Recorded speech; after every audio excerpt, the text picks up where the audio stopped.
Hello, everyone. Today's podcast is going to be about the text we read in class, the one about identity.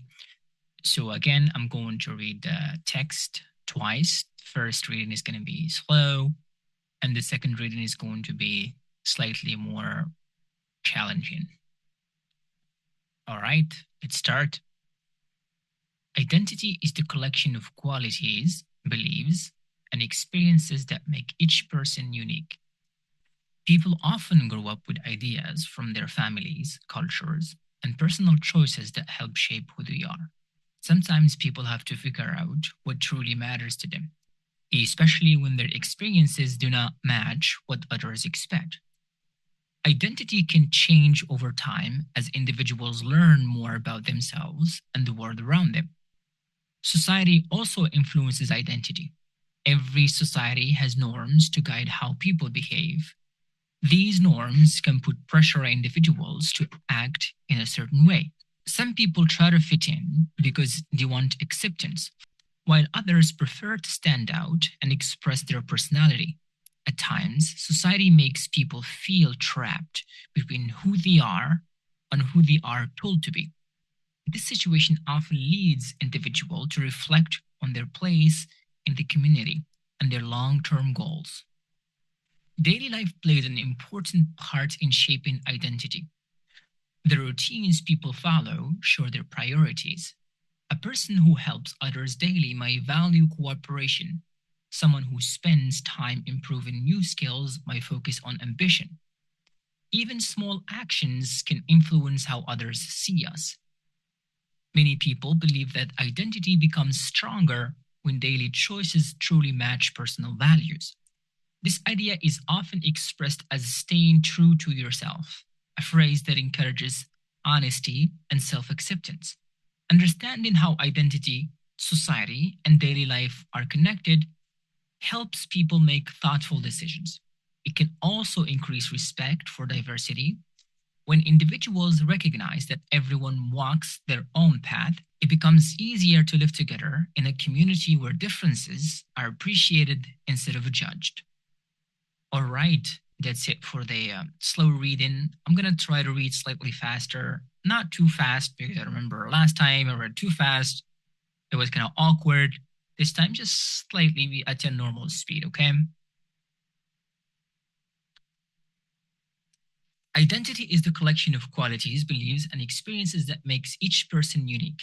People often grow up with ideas from their families, cultures, and personal choices that help shape who they are.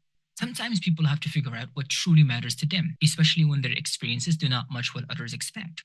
Identity can change over time as individuals learn more about themselves and the world around them. Society also influences identity. Every society has norms that guide how people behave. These norms can put pressure on individuals to act in a certain way. Some people try to fit in because they want acceptance, while others prefer to stand out and express their personality. At times, society makes people feel trapped between who they are and who they are told to be. This situation often leads individuals to reflect on their place in the community and their long term goals. Daily life plays an important part in shaping identity. The routines people follow show their priorities. A person who helps others daily might value cooperation. Someone who spends time improving new skills might focus on ambition. Even small actions can influence how others see us. Many people believe that identity becomes stronger when daily choices truly match personal values. This idea is often expressed as staying true to yourself, a phrase that encourages honesty and self acceptance. Understanding how identity, society, and daily life are connected helps people make thoughtful decisions. It can also increase respect for diversity. When individuals recognize that everyone walks their own path, it becomes easier to live together in a community where differences are appreciated instead of judged. All right, that's it for the slightly faster reading. I don't know, sometimes this is go like default beast mode on the second reading. I don't know why. I think I'll start try to adjust this maybe a little bit in the future, but I felt like I definitely went to overboard. Since the text is slightly easier, this is what we are supposed to do in class, the past and present perfect. I just want to give you an idea about them so that maybe in the future, if you ever like had a confusion about the past or the present perfect, now you will have an idea, right? So the past. whenever we talk about the past, we are talking about something specific, right? There is a specific time that happened in the past, and then you talk about it. It could be like a single event or like a series of events, right? So this is like the main difference. But if you are talking about the present perfect, we're talking about something that is unspecific. We don't know when something started. We just know that it started in the past, but we don't know the specific time it started, right? It's not like yesterday. For example, you can say in the past, I ate breakfast at 7, meaning that was an event that happened at 7 in the past, right? You can use the same sentence, I have eaten breakfast. Here, notice we don't have any specific time in the past. We don't have when. But in the previous sentence for the past, we have a specific time. I have eaten breakfast at 7, right? There is a clear time there, whereas the second sentence, we don't. The other main difference between the past and present perfect is finished time versus still relevant.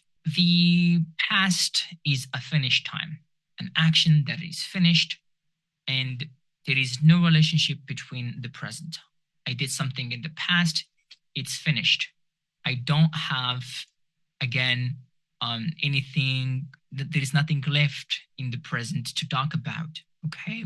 It's not linked. Whereas the present perfect, it is still linked. Something that happens in the past could have an effect on the present. So it is like still relevant to the present. So the present perfect is relevant to the present, whereas the past is not. An example, I went to the store yesterday. Notice this is a finished time. It's something that is completed, whereas I have gone to the store, it means there is still relevant. There is something that causing you going to the store to affect the present moment. Maybe someone just asks you, have you gone to the store yet, right? And then you can respond, I have gone to the store, responding to their question. Again, it's relevant. It is like an effect on the present, and that's why, again, it is still relevant. There are a lot of differences, but there is another one that I forgot to mention is like when you talk about life experience, usually when we talk about life experience, we tend to use the present perfect, right? For example, I have seen that movie, I have done that thing, right? Because again, it affects the present and it's still relevant. It's like still running in the background. Whereas you can use the past to talk about an event that happened in your experience. For example, you saw a particular movie last week or 3 years ago, right? But when you're talking about an experience itself, you use the present perfect instead. In class, we also talked about pronunciation practice, and in it, we talked about these vowel combinations that cause, the combination to be pronounced as I.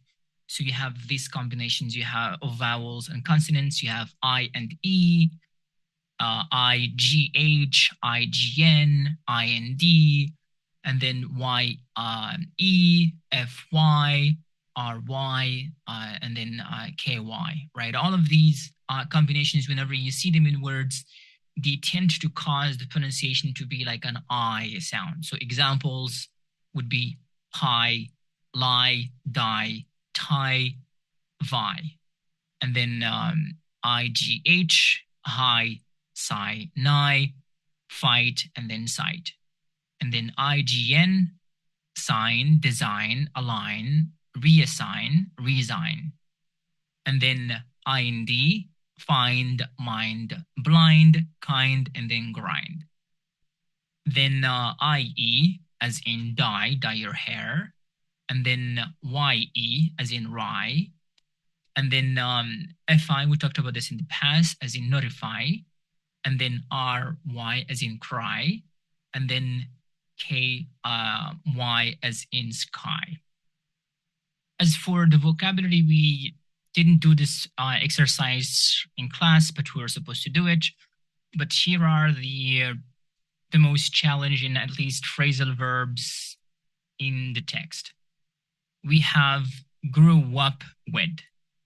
To grow up with is to become an adult with certain ideas, grow up with something in mind. For example, I grew up with the idea that education is the key to success. The next phrasal verb is to figure out. To figure out is to understand or solve something after thinking about it, right? So, for example, I finally figured out how to use the new software after watching a tutorial. Next one is to put pressure on. To put pressure on something is to feel forced by someone or something. For example, his parents put pressure on him to choose a medical career.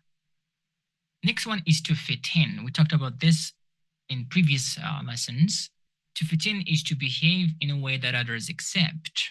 Example, she tried to fit in by dressing like other students.